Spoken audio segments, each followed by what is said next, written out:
করব। অন্যান্য বছরের মতো এবার এখানে 18তম, তার মানে এর আগে অবশ্যই 17বার এই মাঠে ঐতিহ্যবাহী মেলা আয়োজিত হয়েছে। এবারও এখানে অত্যন্ত আড়ম্বর পরিবেশে এই মেলার আয়োজন করা হয়েছে। এই মেলার সৌন্দর্য দেখে আমি নিজে অত্যন্ত মুগ্ধ হয়েছি।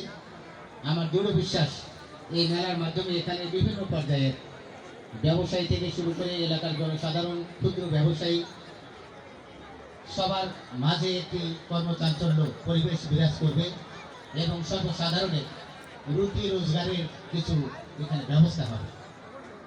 আমি এই মেলার সফলতা কামনা করছি এবং যারা এই মেলার সঙ্গে জড়িত রয়েছেন তাদেরকে আন্তরিক ধন্যবাদ এবং কৃতজ্ঞতা জ্ঞাপন করছি। আমার বিশ্বাস এখানে 1 মাস কর্মতন্ত্র পরিবেশের পাশাপাশি অর্থনৈতিক একটি অনেক বড় কর্মকাণ্ড এখানে সাধিত হবে। একজন ঝালমুড়ি বিক্রেতা, একজন বাদাম বিক্রেতা, চানাচুর বিক্রেতা, চটপটি বিক্রেতা, তারও এখানে রুটি রুজির ব্যবস্থা হবে ইনশাআল্লাহ। আমি বেশি কথা বলতে চাই না, অনেক কথা বলে ফেললাম। এখানে এই মাঠটি এই দিনাজপুর জেলার অত্যন্ত একটি ঐতিহ্যময় একটি মাঠ। আমরা এই মাঠের যত্ন করব।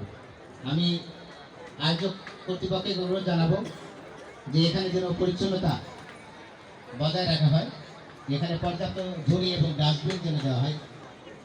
আশেপাশে যে টয়লেট রয়েছে দর্শনার্থীদের জন্য, সেই টয়লেট যেন নিয়মিত পরিষ্কার করা হয়। এখানে এই মেলাতে যেন পলিথিনের ব্যবহার কম করা হয়। আমরা পাটজাত পণ্য বা অন্যান্য পণ্যের ব্যাগ আমরা যেন বা মোড়ক যেন আমরা ব্যবহার করি, সেদিকে আমি একটু দৃষ্টি আকর্ষণ করব।